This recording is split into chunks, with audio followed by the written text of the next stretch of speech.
Calling to order the special meeting for Diamond Lake School District 76 for Tuesday, September 5th. Roll call, please. Hale? Here. Bowman? Here. Kessler? Here. Candela? Here. Walker? Yeah. Here. Please rise. I pledge Allegiance to the flag of the United States of America and to the republic for which it stands, one nation, under God, indivisible, with liberty and justice for all. The purpose of the special meeting is that we had an opening on our board, and we have fortunately found someone who is committed to spending some time with us and serving as a member of our Board of Education. So we are going to have Mr. Don Bordeaux take the oath. You here?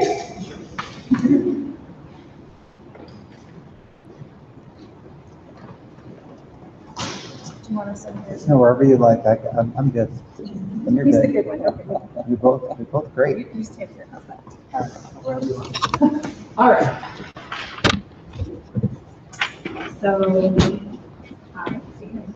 I, Don Bordeaux, do solemnly swear that I will faithfully discharge the duties of the office of member of the Board of Education of Diamond Lake School District 76 in accordance with the Constitution of the United States, the Constitution of the State of Illinois, and the laws of the State of Illinois to the best of my ability. should I repeat on that? Okay. I, Don Bordeaux, do solemnly swear that I will faithfully discharge the duties of the office of member of Board of Education of Diamond Lake School District 76 in accordance with the Constitution of the United States, Constitution of the State of Illinois, and the laws of the State of Illinois to the best of my ability. I further swear that I shall respect taxpayer interests by serving as a faithful protector of the school district's assets. I further swear that I shall respect taxpayer interests by serving as a faithful protector of the school district's assets. I shall encourage and respect the free expression of opinion by my fellow board members and others who seek a hearing before the board while respecting the privacy of students and employees.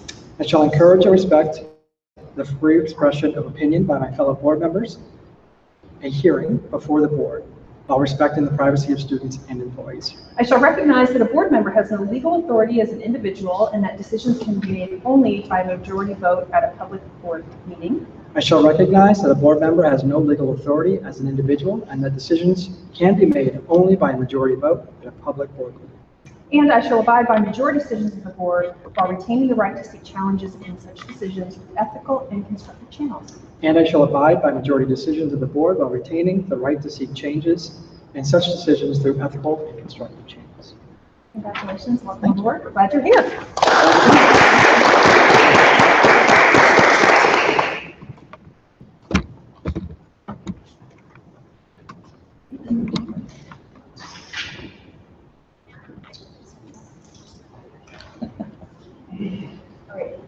We're going to adjourn the meeting, which is the closure of the board as it was before, and then reopen the meeting with our full board. So this adjourned, this was the form. Yeah. It's non-voting. So we need a motion to adjourn, please. Hale? Yes. Kessler, yes. Bowman? Yes. Candela? Yes. Walker? Yeah. Yes. Calling to order the committee of the whole meeting for Diamond Lake School District 76 for Tuesday, September the 5th. Roll call, please. Bordeaux? Here. Hale? Here. Bowman? Here. Kessler, yes. Candela? Here. Walker? Yeah. Yes. All right, at this time, we open up the floor for any public comments on our agenda items. Having no public comments, we're going to go on to the next topic, which is recognitions. This is the favorite part of our agenda, which we get to recognize outstanding staff members for doing excellence in their field, in the classroom, or being recognized by a colleague. This is the first time, though, I have to state that I've ever received a letter from a graduate school professor sharing the accomplishments of one of our staff members. So I'm going to ask Dr. Fredericks to please join me because Ms. Erin Starker is at Fairview School. So I'd like to read the letter, which is also in your packet, and then present Erin and her family who's here tonight to support her as a family award for the month of September. So both Dr. Carter and I received a letter from Kansas University. It says, "Dear Dr. Sharon Lewis, the Special Education Department at the University of Kansas is the #1 ranked program in the United States. I wanted to let you know that one of your faculty members, Ms. Erin Midstarker, recently completed the requirements for a graduate certificate in autism spectrum disorders for this program. While a graduate student at KU, she completed assignments requiring strong communication skills, a sound understanding of applied behavioral analysis, and an ability to work cooperatively with others to meet the needs of individuals with ASD. Through her work products, interactions with others, and my own observations of her classes, she demonstrated an understanding of the issues and current trends related to autism identification and intervention. Ms. Midstarker has learned to select, implement, and evaluate evidence-based interventions and support strategies with children and youth with ASD, including those with significant deficits in cognitive or verbal skills. Ms. Midstarker has demonstrated she knows how to teach and promote social skills, social communication, development, and proactive social interactions. She's also demonstrated expertise in specific assessment tools and information relevant to students with ASD across 7 key domain areas. She examined and demonstrated mastery, the ability to connect assessment results to instruction, and report assessment results in a way that is both technically and accurately transparent to lay people and other school-based professionals. This is a very prestigious accomplishment in our field, and I really want to recognize her. And like I said, this is the first time I've ever received something like this, so we just wanted to publicly recognize you. I'm so glad your family's here, because when I shared this with Erin, she said, "I'm so excited to bring my voice," because she tries to lead by example of being a lifelong learner, and being part of her effort is going to result in great things. So we're proud of you, Erin, and so glad your family could join us. And Ms. Dr. Carter, would you like to add anything? I have had the wonderful opportunity to work with Erin for this will be our 3rd year, and she is our special education PE teacher at Fairview School, so we depend on her all the time, and I can't say anything but wonderful things about her, so we're very happy to have her. Congratulations.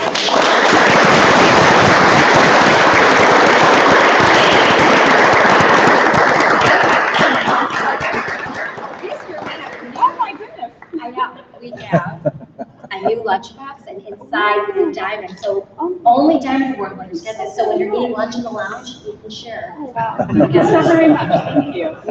And now I have to get my parking place up again. You want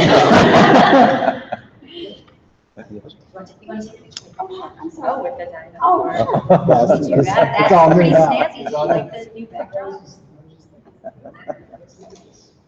That's all here. That one come out all right? One more. If you're like, you can be in front of it, it's okay. Okay. Fantastic. Thank you. Yeah. Bring them up. I don't, since at this age, it's hard to come by family pictures, you know? That's true. Yeah, that's Thank you very much. Thank you. Thank you very much. Thank you.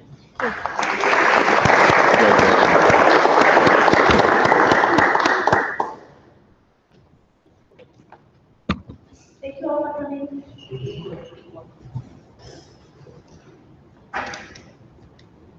All right, next up is district goals and priorities. It's right next to. Oh, perfect, thank you. So this is the time of year when our district leadership team works with our professional advisory council, which is members of our staff from each of the buildings. We have 2 to 3 representatives, and we meet quarterly. And so we met earlier this summer, and then the district leadership team just finalized all the work together of establishing our goals and priorities under the 5 areas that we identified 3 years ago as being important to the district. And that came from board input as well as from staff input and community input. So this year, so what we're going to do this meeting is review them. We look for this opportunity for board members to provide us any feedback, suggestions, or changes that you'd like to see, and at the next board meeting, we'll adopt them and have them be our goals and action plans for the coming school year. So our vision is up there, 3 schools, 1 district, preparing our children to be lifelong learners, engaged in their community and ready for the world. And as you saw an example of that with one of our teachers who is a lifelong learner, so great example to start meeting out with. We are going to give a brief overview of each of the areas. Goal 1, academic excellence. Goal 2 is professional excellence. Goal 3 is operational excellence. Goal 4 is financial excellence. And Goal 5 is excellence in communication. So I've asked Mr. Druck and Mr. Rogers to help me present the areas that we all oversee. And this, again, is a collaborative effort. The whole district leadership team participates in this, but just for the ease of questions tonight, we're going to divide up in 3 ways. So, Mr. Druck. Question or comment? Sure. A number of times in this document, we have the acronyms, ILT, CAT, ALT. As if you're referring to those groups, if you could give us the whole definition of who those people are. Sure. For those of us who are new to this class tomorrow. And we'd be happy to do that. And just at the end, we put a little key so we can have a chance to look at those. They are referenced at the end tonight. Actually, that's what I noticed it and realized it too. I wasn't sure if you knew what it was. Oh, gotcha. Sorry. It's easy to be at, it's a great place to live. So goal 1, academic excellence. The first target in that goal is for us to continue our creation of our scope and sequence and learning frameworks for the areas of mathematics, instructional technology, focus this year on social emotional learning and our dual language programs.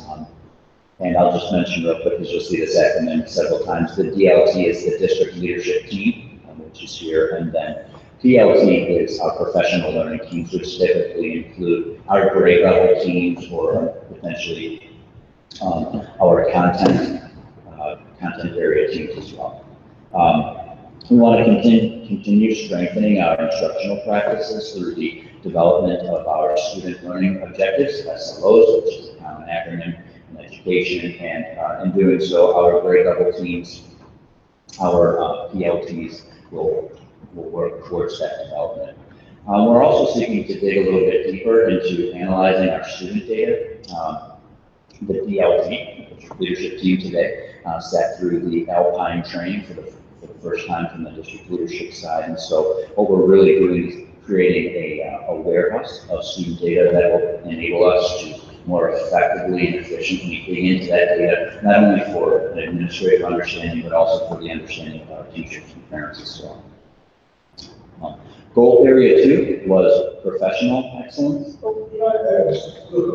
know that how Jimmy mentioned how well teachers are done absorbing systems and things like that. The ability to actually understand and utilize the data. I'm just wondering how are you going to tell if they're picking that up? Right. So on a regular basis, our teams meet to analyze student data. We have a calendar, which is basically our RTI and MTSS calendar. So we would gauge whether or not we are utilizing that system within those meetings. Are we making use of the Alpine system to look at student data, analyze where the student might be on MAP scores, PARCC scores, access scores, and utilizing that system to bring them all together. If indeed that's vacant in our meetings, then we would not be effectively implementing it, but rather we should be seeing that both from the administrative side and the teacher side. Real quick note, this is the first year it's implementation, so we're in the phase of getting all data inputted, training up administrators for the future implementation through the teachers. Would that help? Yes. Okay, just want to make sure I answered your question. So in terms of the data structure of the, what would you call that? There's the student learning objectives. We also have portfolios. Sure. And then there's something else in there that we keep track of. There's another building block, really technically. What? But do those things link, but will they link to the Alpine system? Alpine system data that you have and to any standardized test that we're supposed to be doing? Yeah, as a matter of fact, we had extensive conversation about that today. So you think about assessment, we kind of talk about the balanced assessment system or the comprehensive assessment system. PARC, MAP, those tend to be our overarching assessment pieces.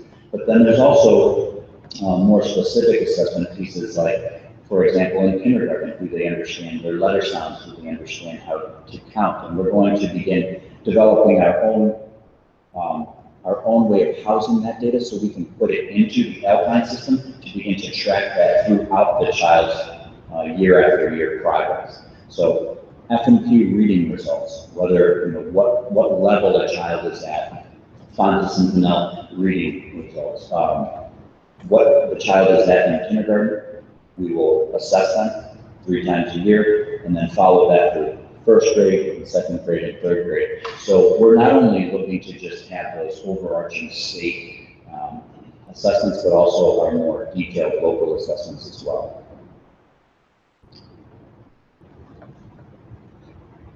Any other questions for goal 1? One of the things I just want to point out that you're going to see throughout the slide is the supporting documentation. So as we begin working on our goals for this year, that's what we're putting in links to document each of the target areas or any products and evidence that we have will all be linked in there. So we do a mid-year review sometime in January, February, and then an end of school year review in June. So we will be able to see all our progress, and that's a great documentation that's right now. Goal area 2 continues our professional excellence, or what I guess I would consider our professional development plans. So we continue to utilize our teacher leadership positions and our content leader positions to empower and promote collaboration among our teachers. That's been a real drive for us over the last 2 years, is to make sure that we're recognizing that in adult learning and adult professional development, it's important to give teachers the opportunity for leadership positions and teaming as well. We want to continue to develop leadership among staff. So this year we have each staff member developing their own leadership goal through the principals. And then we are implementing our strategic professional learning plan, which is to utilize both our common plan times and our late starts and institute days to make sure we have some connectedness between all of those pieces to ensure that our plan for professional development is cohesive. And so that would generally conclude goal area 2. If there are any questions. All right. So goal area 3 is operational excellence. And this is something that we really tried hard to work on, because I think when we initially started a little over 2 years ago, there wasn't a great deal of systems or organization processes that staff development was inherent district-wide. So we really try to put some things in place that are not only systematic, but also systemic throughout the district. And one of the things that they asked for, and that we're hoping to accomplish this year, is the kind of planning time, the kind of meeting time for staff. So we're able to do that for all grade levels, and we're going to be also doing that for special ed and resource teachers as well as our interventionists. They've asked to meet with grade level teachers, so they want to continue doing that on a weekly basis. I know Steve talked about that when we're looking at data and how we're going to analyze data and how well we ensure that teachers have the capacity to use that data. So those times are going to be critical for that. And having, especially at Fairhaven, where we have an extra half hour in the day, 3 times a week, those professional teams meet and dialogue about kids, about instruction, any type of training they might need. It's all packaged in there, so I think it's just a powerful use of time. And that they requested and asked for more of it. We're also usually at on late start days when we have that 90 minutes with staff, and our early release dates, which we have to this year. The second area that we want to continue to focus on is developing a cohesive structure for district processes.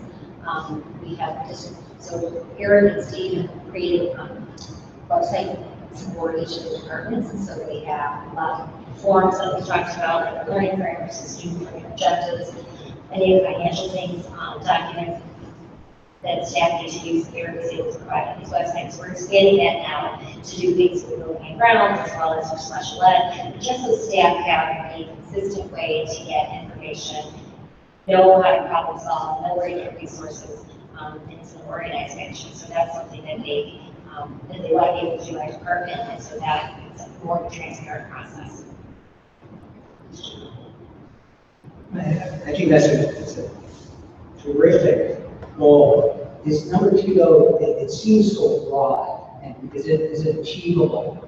Or is there maybe a set of priorities in terms of we're going to attack processes in this area, in this area?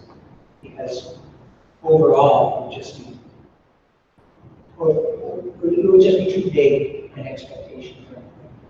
Oh, that's a great point. So are you thinking something by department or limited to? Yeah, whatever you think would be achievable, but you don't want to give the impression that the open process is for everybody because it would never end. But maybe it's just some sort of priorities. How will we break down which areas we're focusing, whether it's by department or functions that come across departments. And you know, that's a great thing for each department has to take back. District leaders to take back to their committees and say, what are our priorities, what would you guys like to see? So maybe that's each remind them. This could be a multi-year.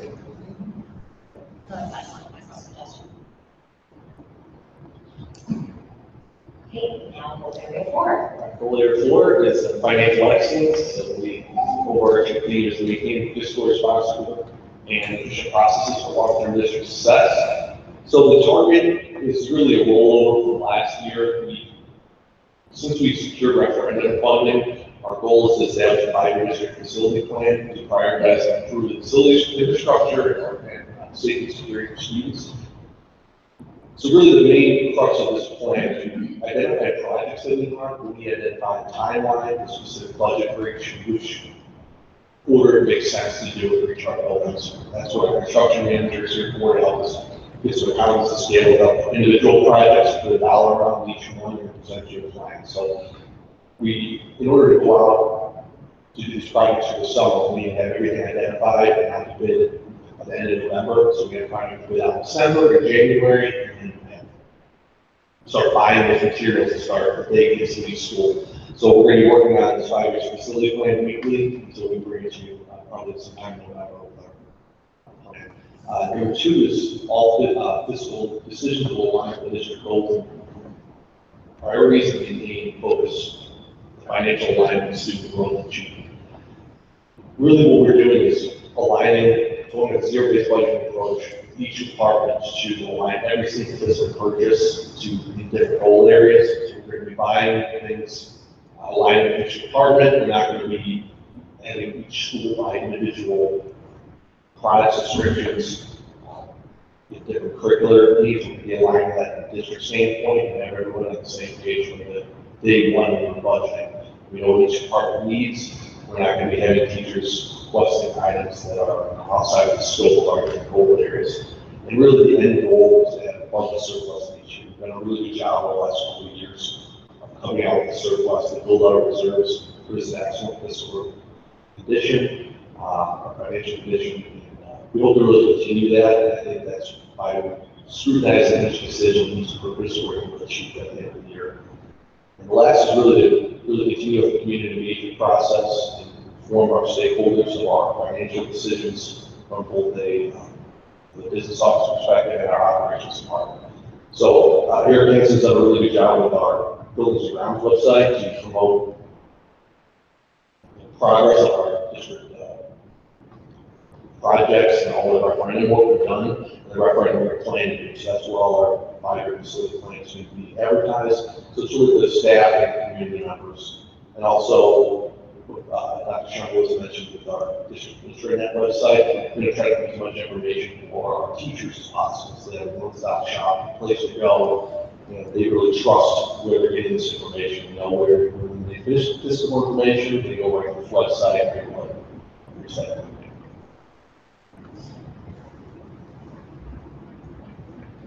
And our last goal area, I think, is excellence in communications. And I think this area we can probably see the most marked improvement in the 3 years we've been here, but it's still an area we want to continue to improve on and engage the community, increase our participation at the school and community events.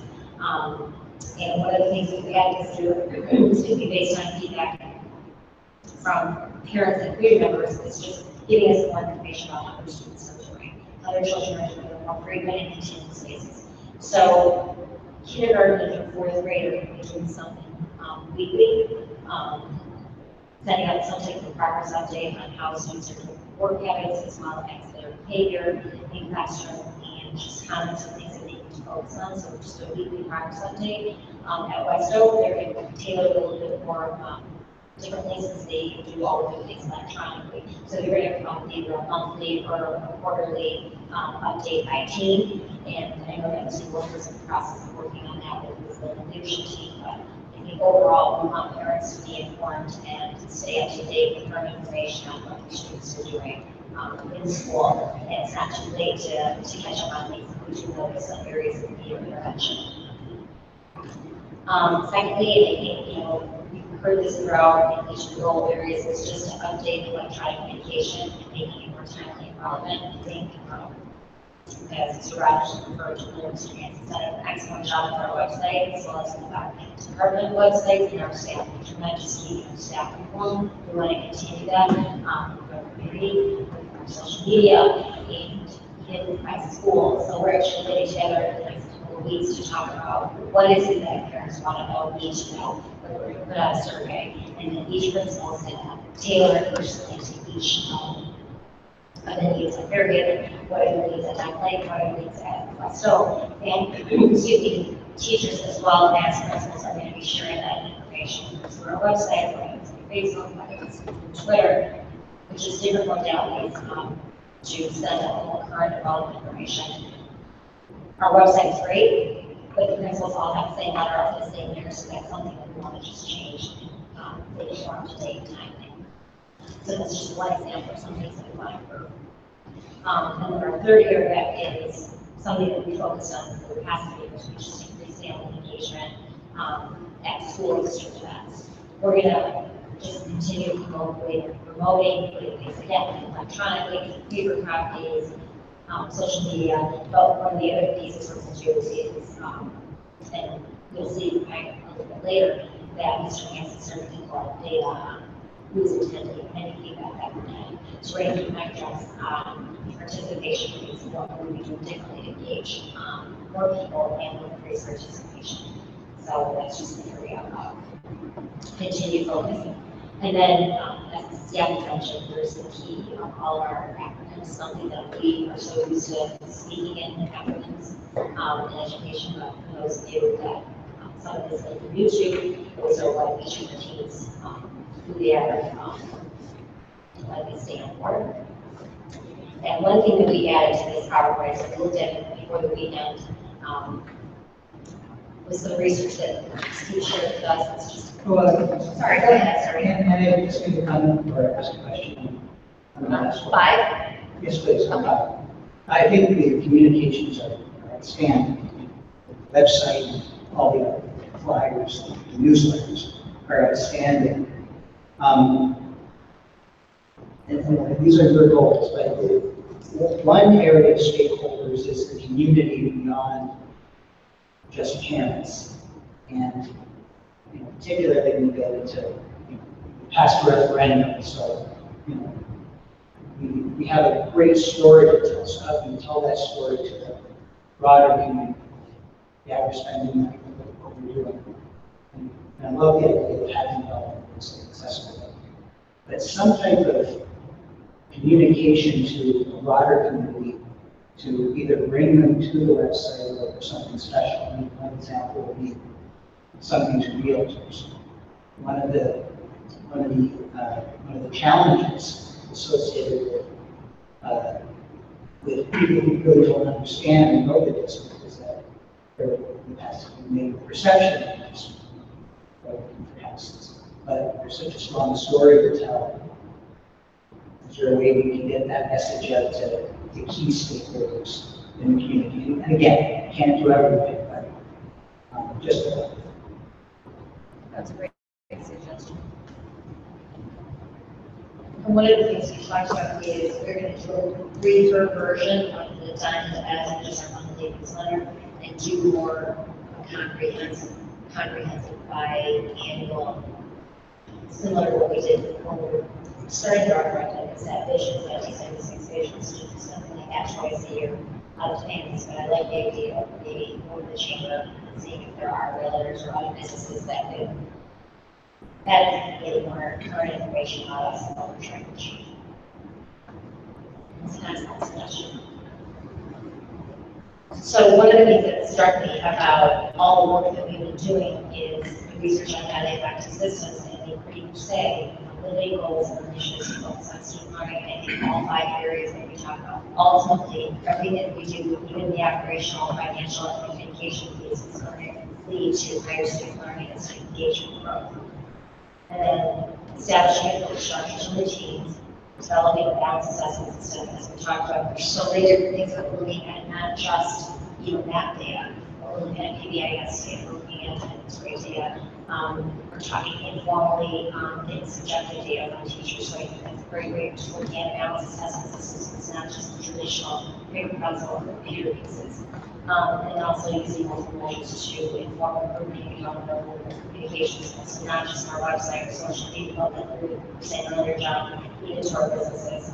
And then this is a goal this year that we mentioned our teachers and tell leader system wide. So that's an expectation for all of our teachers this year in the performance review is to develop a personal leadership goal. So I think this is a great foundation and start for developing a highly effective system. I think we're well on our way.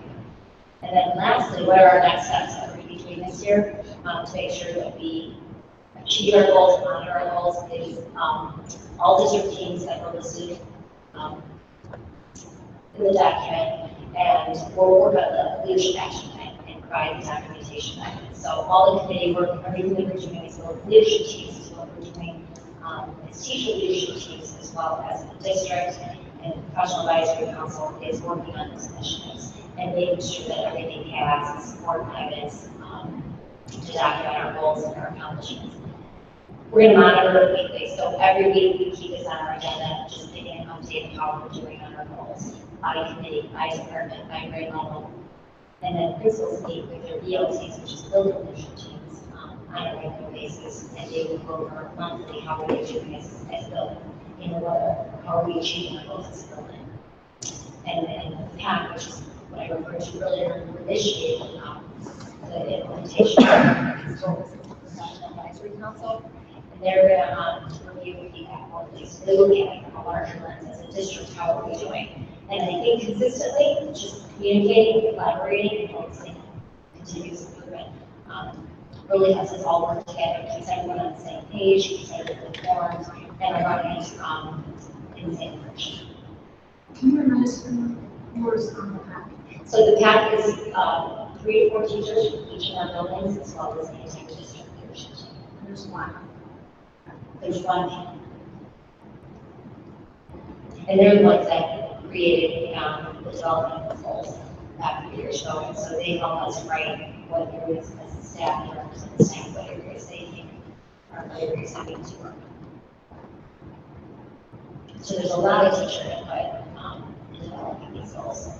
So whatever the board reacts to challenge, that becomes the set of goals for the year, right? So as a reminder to the board, you have the board members. Sorry, that one? You'll find out when you go to training, if you have this already, that the most effective boards and the most impactful boards are the ones who really understand what matters in education. So things like this research here is as an important thing for us to explore and make sure that they're continuing to evolve. So that's great. And then another part of our role is to make sure that goals are moving us forward towards our mission, towards our vision. So this is the moment for us to shape the next year. So as you step back from these 5 goals, the content in here, is there anything missing or anything else you can expect to see given where we are and where you think we need to go? Is now the moment to shape the goals for the next year.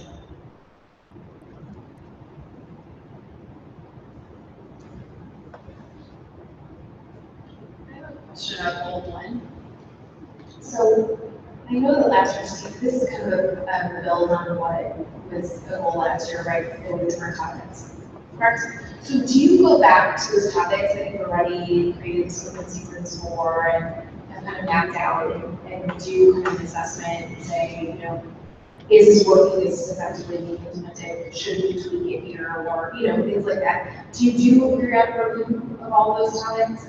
Yeah, and that's largely what our curricular collaboration days are about. So we use time during the school year to do that and during the summer. So there's an overarching curricular sequence that kind of just maps out what topics we cover each year. But then within that sequence, you know, ELA, English Language Arts, has completed its learning framework. So we implement that this year, but then part of that curricular process is to review it continuously and then determine gaps. There are lots of standards to cover, and what we try to do is go back to the best of our ability and look at MAP scores and look at PART scores to see if there are areas of neglect or areas of deficiency in our students, and then try and potentially bolster our ELA or mathematics curriculum in accordance with that assessment. I can say that easily. It's a challenging task to do. Right. Yeah, so the curricular cycle has embedded in it those review cycles. That's building on that. So these four are the ones that are the priorities or targets. We'll continue to build on, continue to improve the other ones, but these are the four for the upcoming year. Yeah. And a question I have about the dual language program is we have a number of language touch points with students that are beyond dual language, right? We have students who early on in the younger grades are taking their education is in Spanish, right? And they're out towards English, all right? They're not. Our dual language program is a 50-50 program. That's totally. All right, but then the older grades, we have students who take foreign language, right? Correct. So to what extent is the work you're going to do, is it focused really on the language program, or is it comprehensive, the language standards? So at the conclusion of last year, we did a resource pilot and adopted the Santiana Spanish literacy series. And so this year, we're taking our dual language teachers, K through 5, are taking those resources and beginning to develop their scope and sequence or their learning frameworks with now a consistent set of resources which we have not had. So we're really in a much better place. We kind of have a little acronym of our own in the instructional leadership team. It's just, we can get it done if we have time, we have togetherness, and we have tools. And we have the Santana program, which really has allowed us to begin to look at the resources that will help guide us in that development. So it will be predominantly dual language K through 5 this year. The middle school content areas are handled differently than the elementary levels, because the elementary levels are teams at a grade level. So all of your first grade teachers are going to handle math, science, social studies, and ELA. Whereas when we come to Wesco, then it begins to be more departmentalized. And I'm working with not only a 6th grade science teacher, but a 7th grade science teacher and an 8th grade science teacher. And all of those individually develop individual scope and sequence as well. So the language programs, the Spanish Lit and Spanish Language Arts classes, they get developed through Mary Lozano and Alison Tully, new staff members. So those individuals will be working through their programs, but that is not on the curricular cycle for this year. When will that be looked at though? Because I feel like that piece hasn't been looked at, you know, that I've been along in a long time. Yeah. And it seems, from what I've seen, there seems to be a disconnect between what you see going on in the missions and the departments being there, and then what's going on kind of in the foreign language acquisition. Well, I think in order for us to be able to tackle things with a sense of diligence, we started off with ELA and math when the administration set it up. I know there's been a real focus on dual language, so that was going to be our tackle this year. It's my hope that after this year, we can assess where we are and then begin to bridge those two over the next 2 years. And then, graphic language here. Dual language is enhancing a lot of students, right? So most of our students are in dual language in their early grades now, right? About 40% of our kids are in the dual language program in K1, 2, and then probably diminishes to about 35 or about 35% in. We've got about 100 kids per grade level. I would say in second and third grade, we're at 40%. We're in fourth grade this year, we're at 27%. And do we have students who are challenged because they are not fluent in either of those two?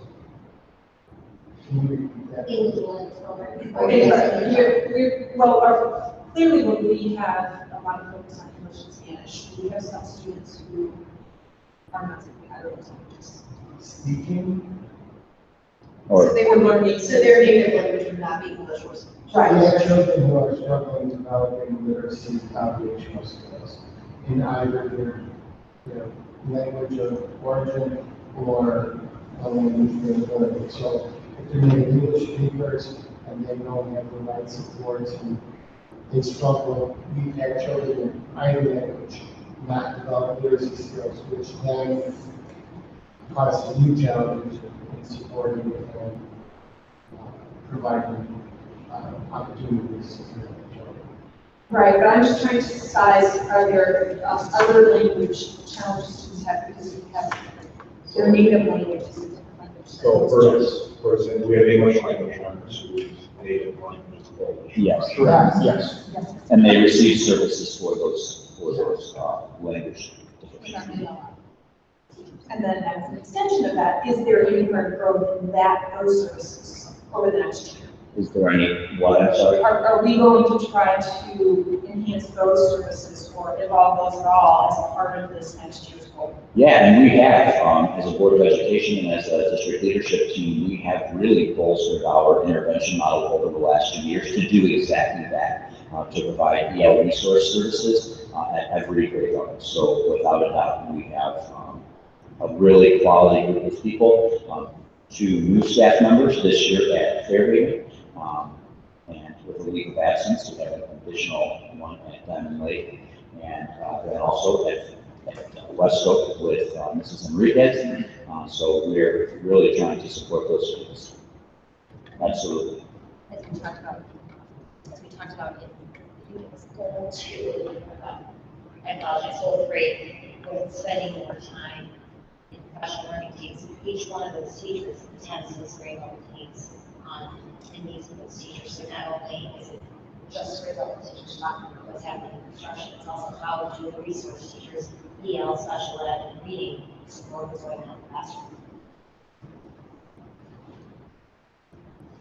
Any other questions more about what these goals mean?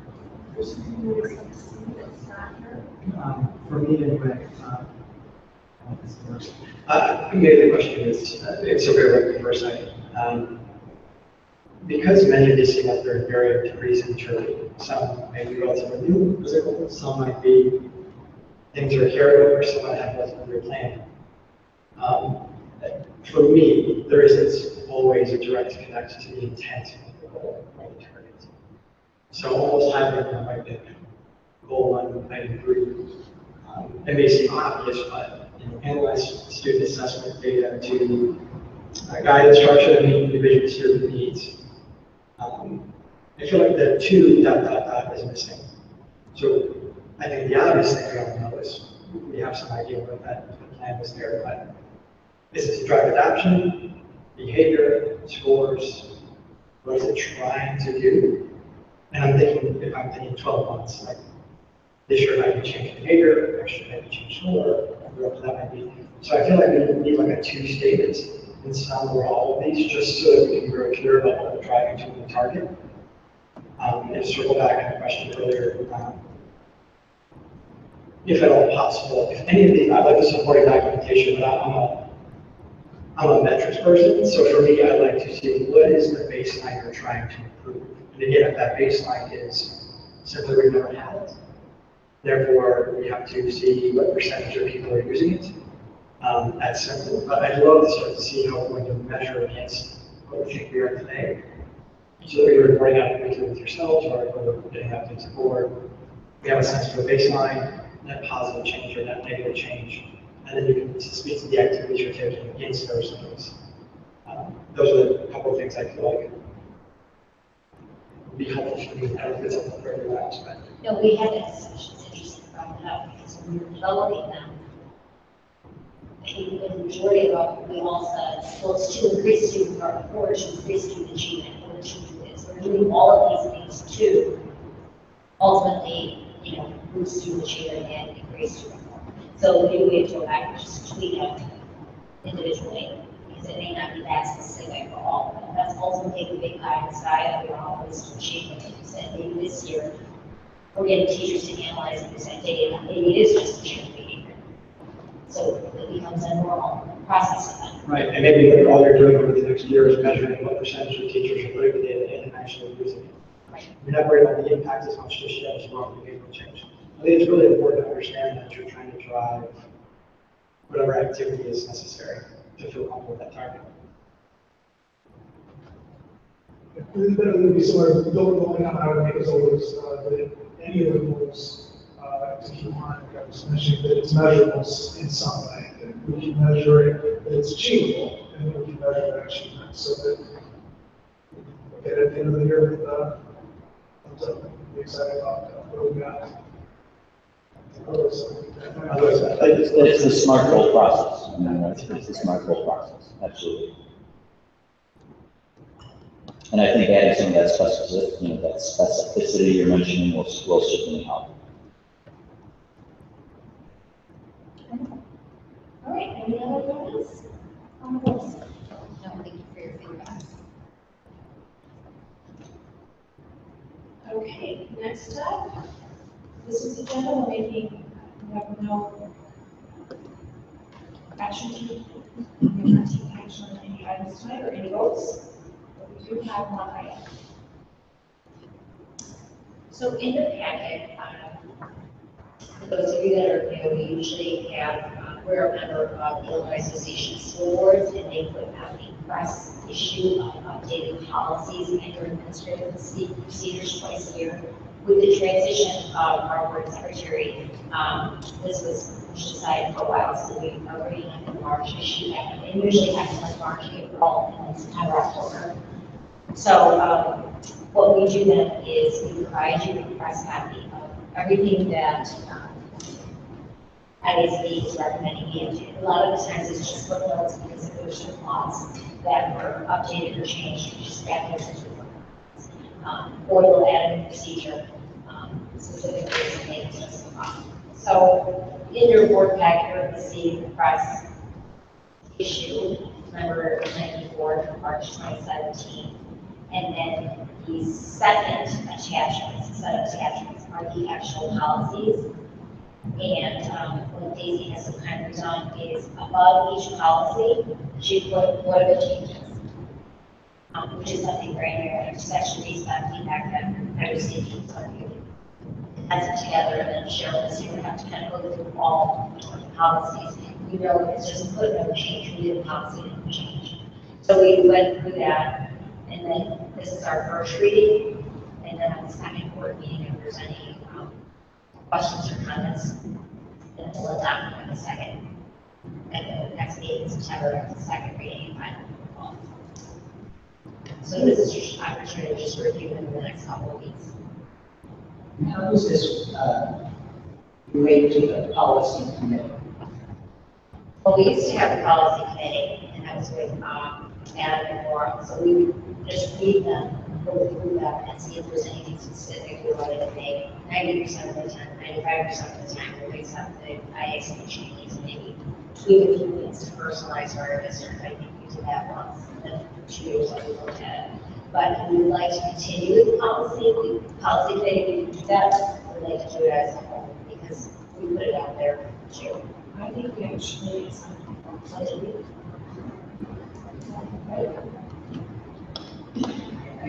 I think I volunteered. Oh, then John, then you and I can meet and read these. Or somebody volunteered. If you'd like to do that, we can do that, but this is your case. Oh, my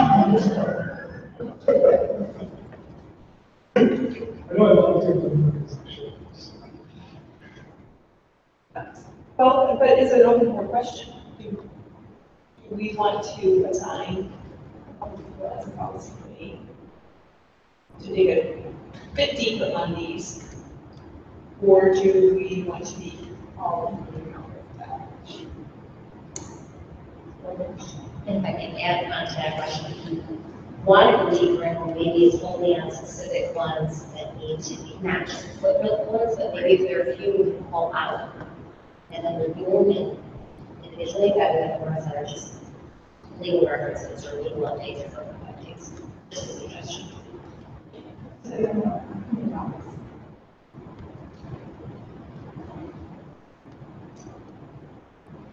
It's my impression that possibly we would get together, but there was not a lot of communication with them. They took extra responsibility for reading the policy changes. What might be better is if we just flag policies that actually make those specific changes. And then everyone could read and review them and see if there are any comments. Because that way, 90% of them are just fit their changes or renaming or whatever, which really don't impact us overall, but anything that would have specific changes, that way we could actually all review them and comment on them. See if we want to adopt them all.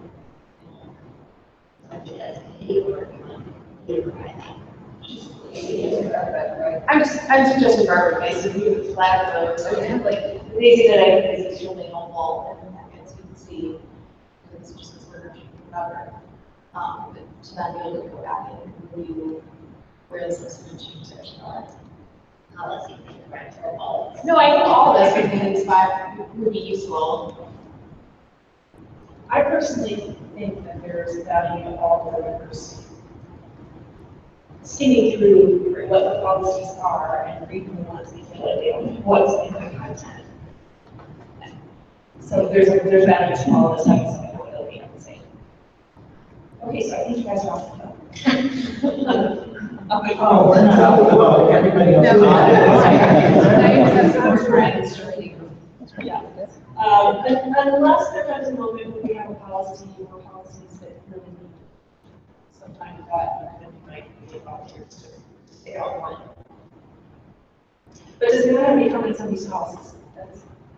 So I guess one question I have, in reading through these, is there any, I noticed that some of the text is smaller or larger. Is there any indication here as to what the changes are based on text type? I don't see anything that is struck through, I don't see anything that's underlined, bolded. How do you know which parts of the language are new, and if there's any parts that have been eliminated? We have to compare that to what the current policies are in order to be able to tell what changed or made or remains. So you go most back to the first one.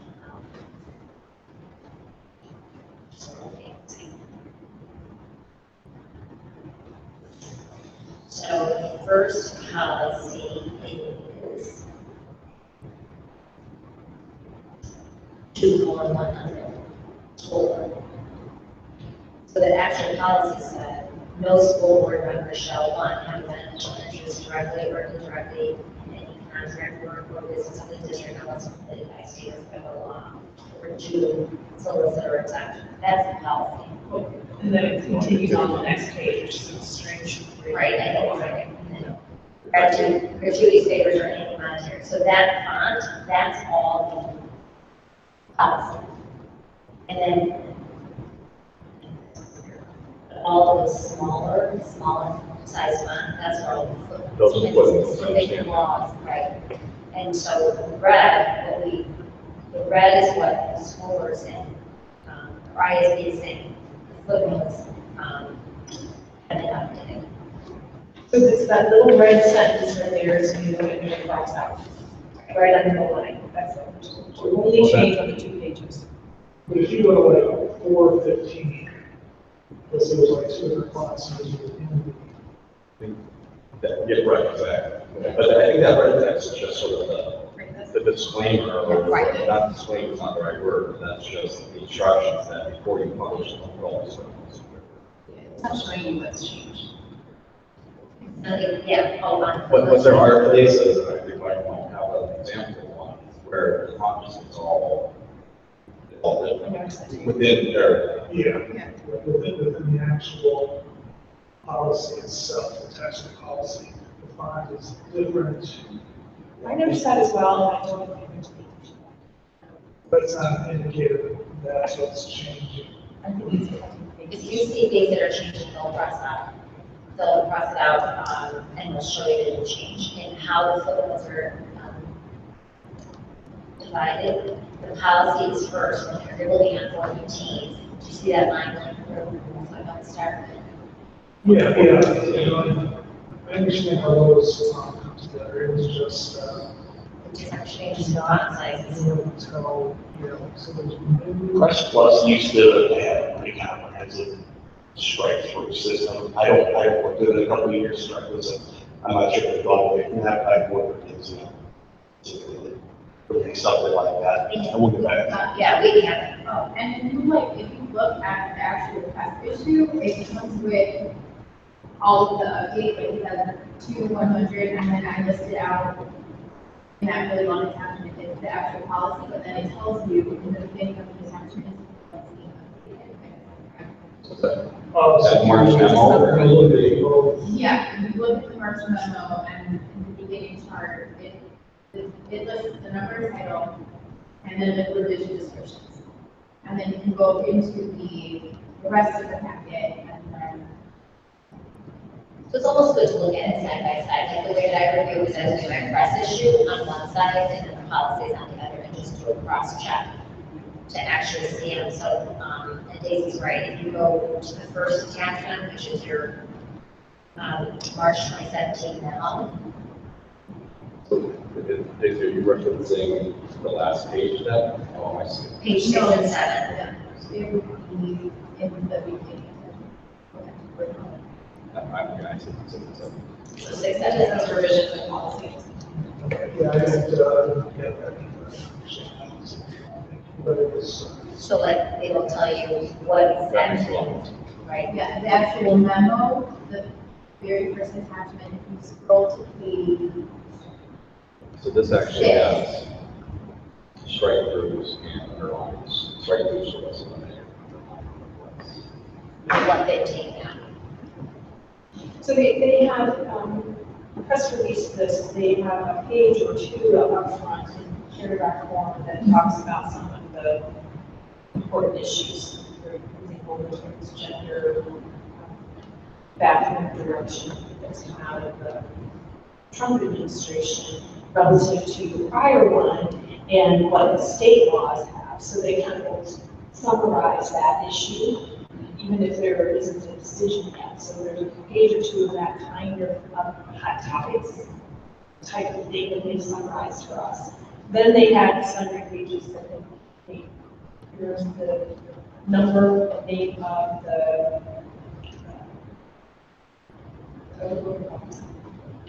policy, thank you, as well as here's what's changed. And then they have the actual pages that we're discussing.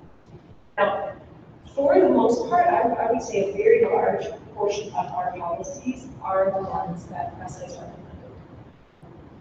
95% probably. When we have a policy that is specific to us, we bold that. And I don't believe any of these have District 76 specific policy. So as we are reading these, we keep in mind that for the most part, we're just approving, accepting the recommendation from the Illinois Association of School Boards and making this in order and line with rules and laws and changes and all of that necessary so that they provide us. year of each step of that memo. So if you look at the first one, that was actually a change, and you asked what was crossed out. And so 5.1 time recognition service. There you go. And they just changed, they took that certificate to license. I see that now, I didn't, If you look at I it, didn't use it side by somewhere, side, I yeah, was that's, just looking at the larger document.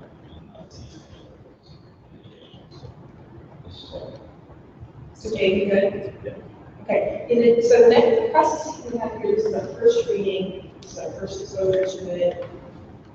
President Daisy had highlighted for us, just needs to be special attention to.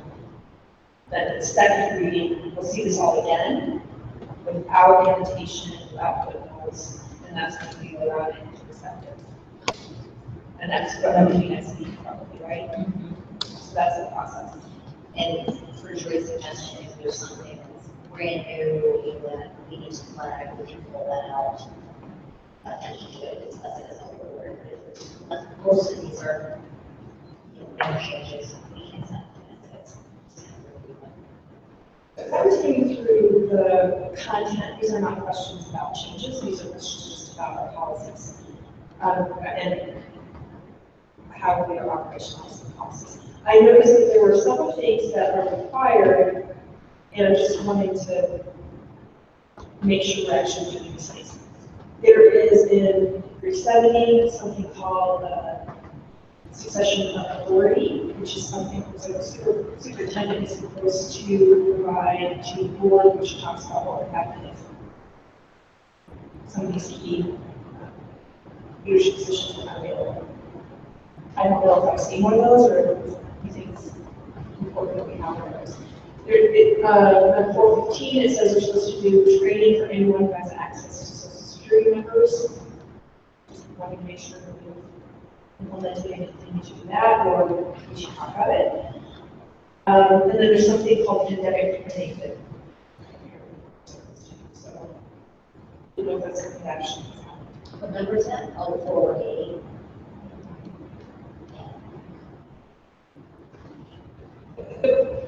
Policies capture many, many things that we are legally required to do or are best practice for us to do. But we are accountable for managing our policies. So just asking you this question. I think we have the policies and we follow the policies. I think it's what we need to do specifically is develop procedures regularly. So maybe you're asking, yeah, there's a policy now for its succession, but do we have a procedure to do that? And same thing for pandemic. I'm going to use some clean energy, food allergy situation. We have a policy for that. What we need to do better as a district, because we have to have children with such severe needs, is develop an administrative procedure and protocol to put in place and communicate out to parents and teachers. So that's what we process. I think we have policies already adopted. What we need to do is safer procedures. And so something like pandemic planning, those are implemented specifically. There are probably a few people who play a role in that, and maybe we should do that. But really, the Social Security training one seems to be the one that has the most risk associated with it. We're not, in fact, ensuring that anyone has access to personal information like Social Security. There also was some what I thought to counter information about privacy related to whether people are citizens or not. That I counter to Social Security. So I just wanted to make sure. Somewhere we're looking at.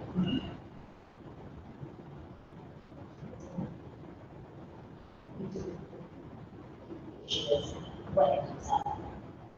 And right now, it's food allergy things come up to work. I just develop current practices work. With some of these things, we should have a chance to see such a trade. Even if we have new systems in place, we have people in different access. I would just think that that's one of the issues. Take a look at it, make sure that they're complying with our policy. Whether we discuss it or not.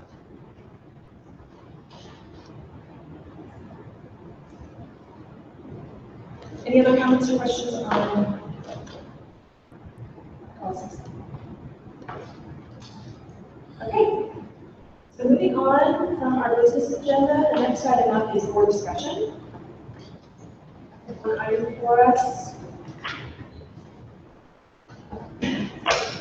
As I believe you all know, that we have a partnership, we are part of the special education district of the county. It's the cooperative.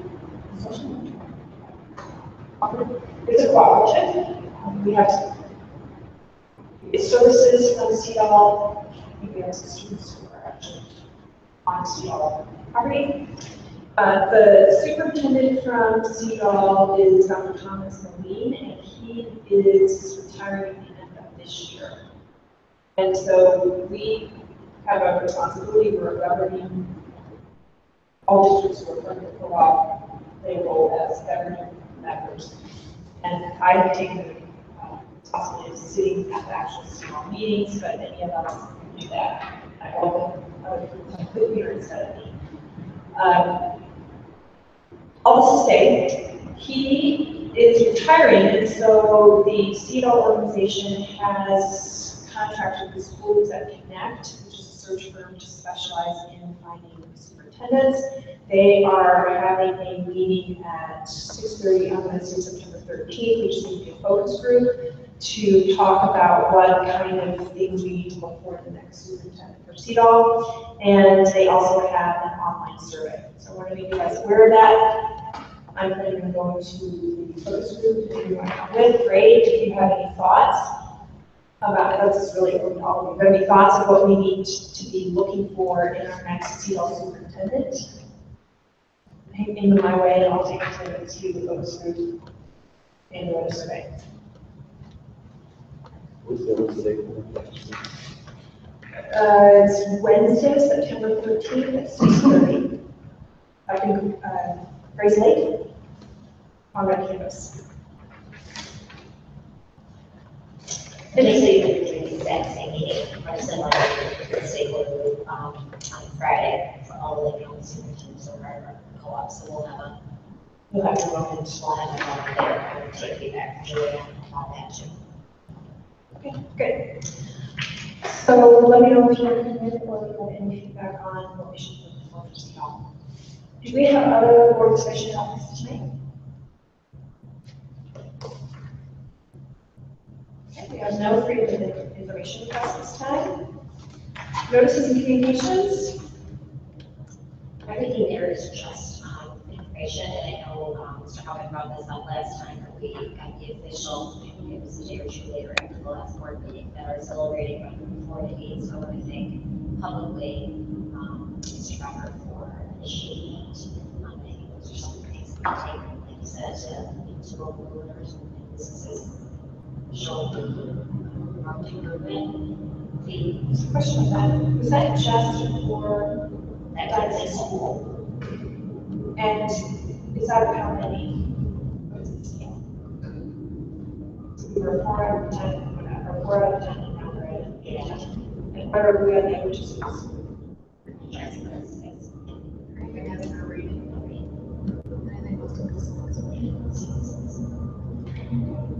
Yeah, and a few years ago, as a reminder to several years ago, Diamond High School was in structure, which was a specific thing out of several specific things that you could do when you fail to make the level of performance dictated by another school early childhood information. And so we've come a long way to get up to an 8 from the meetings of standards school. And then the second piece is general policies. So we're part of the Home Association support, so they attached letter and certificate. The third piece is a overview from Mr. Draga sharing the STAR assessment that we are having in classrooms this year. Which is things affordable. And reasons I'm sure feedback from teachers and parents. If Wagner. Last piece is Seattle Foundation Fund. That's all the information. That is not the same day as the PTO's manufacturer.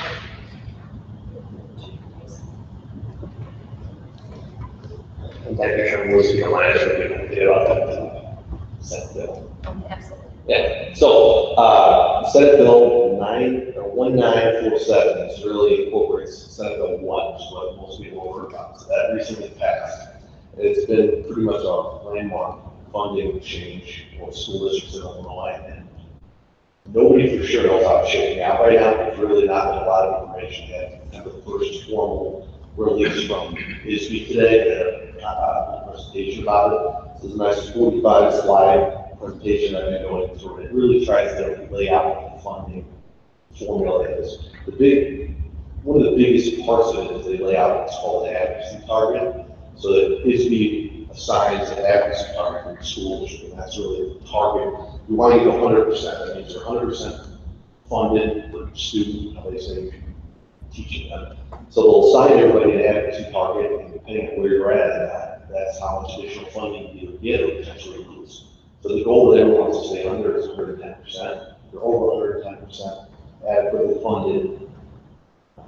Basically, risk of having taxpayers vote to reduce their fund.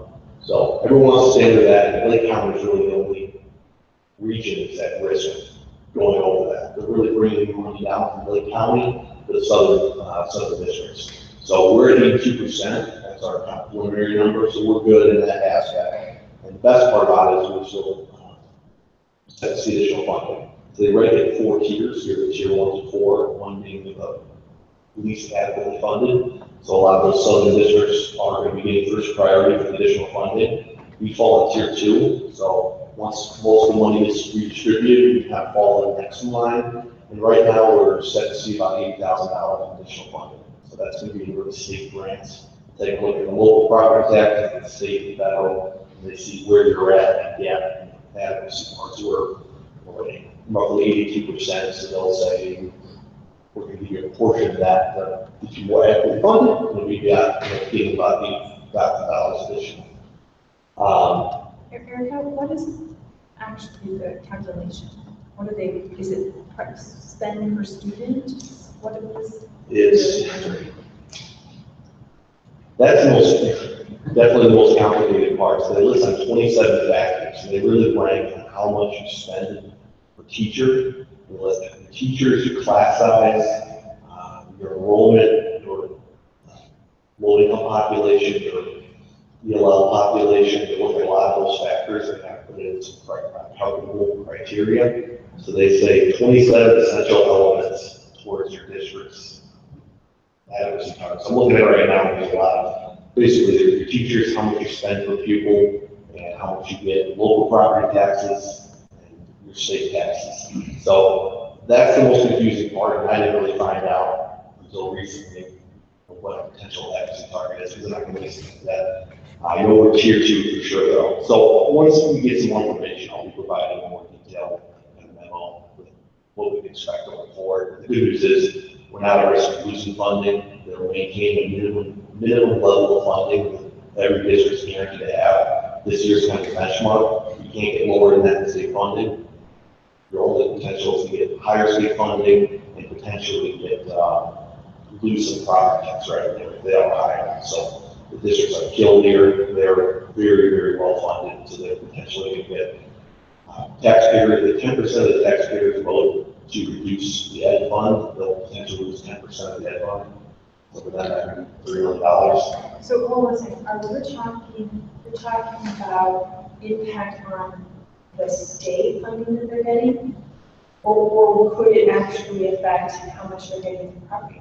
Property taxes. So if they are over 110%, their advocacy target, if 10% of the taxpayers vote, they can reduce the ed fund by 10%. So they do that every 2 to 3 years.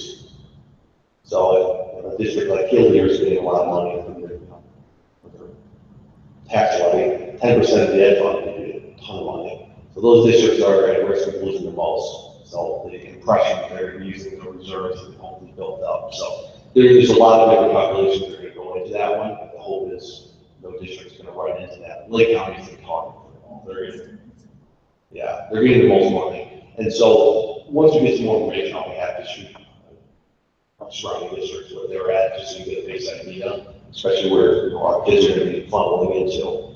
But as far as where I'm concerned, we're such a small piece of money.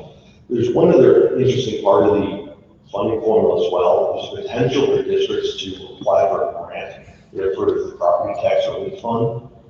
There's a grant that they can apply, the districts can apply to that are high tax districts. I would consider part of that pool there. So there's potential that if we apply for this grant, you can see a reduction of 1% of our property taxes each year. So just to bring it down to taxpayers. So that's the most concerning part for me, is to see what we can do to advertise. So we're trying to reduce property taxes for taxpayers. We can pool money from this grant to keep our funding the same, but at the same time, we're reducing the amount the taxpayers are charged. So more information to come. We're having our law firms working on some more official statements as well. So we'll work through this. So I think we could agree, try to be good about it, didn't work out too well. You may not know this yet, but I'm curious. So most of the information that somebody that they're basing these calculations on are things that we're already providing to the state. We're required to provide most of that population demographic. Are there going to be new reporting requirements on the district? Do you know this? I'm hoping there's not going to be. Right now, they're using the EIS report, which is the Employment Information System. Yeah, that's what we were required to report every single year on teachers or FTE counts and their salary. So we'll take positional data, salary, and kind of throw that as one part of our calculation. So it's something we're already providing every year. So thankfully that information is not just, it's been more or less useless for the most part. We haven't seen any sort of calculable information from that. So now we're hoping there's not going to be new reporting requirements for our business. I'm sure there'll be something. Okay, any other notices or communications? At this time, we open the floor for any public comments or petitions on other items.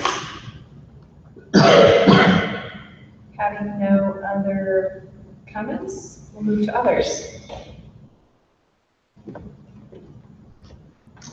So again, excuse me, one of the areas of time is collecting metrics and data on our events at school, community participation, connecting.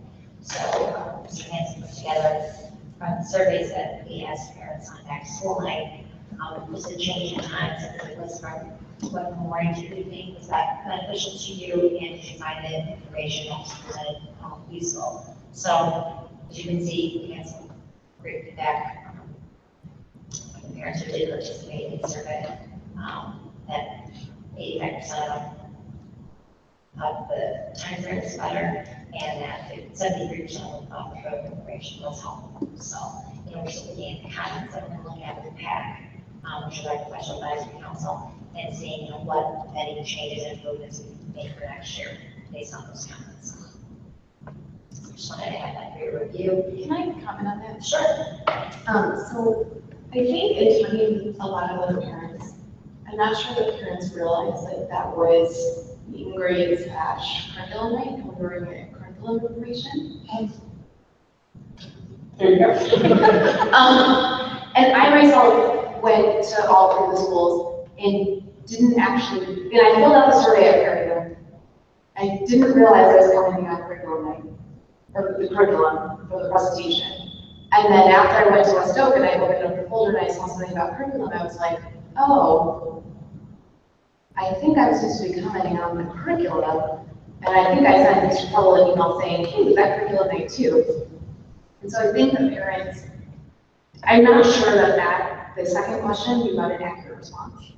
But I also think that parents don't realize that they got curriculum information. Because as I was talking to people, I said, I know when I was at Fairhaven, I got a PowerPoint presentation folder, plus it was plain, but it was very chaotic there, so I definitely didn't watch it on faster, but I read it. And then, from the other schools, I got different things. But I'm wondering if maybe that could be communicated it out better, or just differently, so that people realize, okay, you did get curriculum information, if you have further questions, you can reach out to, obviously, your child's teacher or the principal to get more, clarity on that, because I did have some parents ask me when curriculum night was, and why wasn't it on the calendar, and so I think that piece was missing. I mean, I know what I did, and I really had no idea that this was associated with curriculum information too. Yeah, that's great feedback, so if we can send a reminder, and maybe even have every grade level or department's PowerPoint, because I know they all did one, like, online. So if you miss this, here it is, and set up something just as a review. Yeah, I think that'd be great, because I really think that everyone I talked to loved that the time changed. I think that it was really helpful for any parents at work who are trying to juggle multiple kids, multiple places. So I know that was really positive, but I think the curriculum piece is what people don't necessarily know about. So because I know we called it back to school night, we did not call it anything. Well, the flyer at the residency fair said meet and greet. So like that's what triggered in my mind, oh, this is meet and greet. And it was also, I mean, it still is, when you have to drop all those supplies off, I feel like it's so chaotic because you're trying to meet the teacher and then your kids are engaged with their friends and you're trying to figure out where do I put the glue sticks, and it's, Maybe, and again, this is feedback great for the professional advisory council, because what their feedback from their colleagues was, we get a great turnout at meet and greet, but we don't get the same turnout 2 or 3 weeks later. No, certainly. So it's kind of nice, we have a captive audience for everything there, let's just share everything. I 100% agree with you. The turnout is obviously night and day different. I just think that even though you have a captive audience, you don't have an audience to really pay attention to maybe important information that's going to be delivered. And I think that even if you just change it to having the teacher make an announcement to say the curricular information for this year is this packet, we'll get further information through whatever, just to remind people like, hey, this is what's actually going on, because I just feel like that piece was missed. I don't think that, definitely take that feedback back. But I like the idea of a reminder of, in case you missed this, here's an overview of. Yeah, I think that would be helpful, because once I went through the folders, I was like, oh, the whole presentation is here, and I have more information. Like, this is great. I just missed that piece when I was actually going through the screens. So we're going to continue to do that for all of our events going forward, just putting out some type of either participation, feedback survey, and just sharing, see how we can continue to improve, and also monitoring people actually attend. I think that information is great.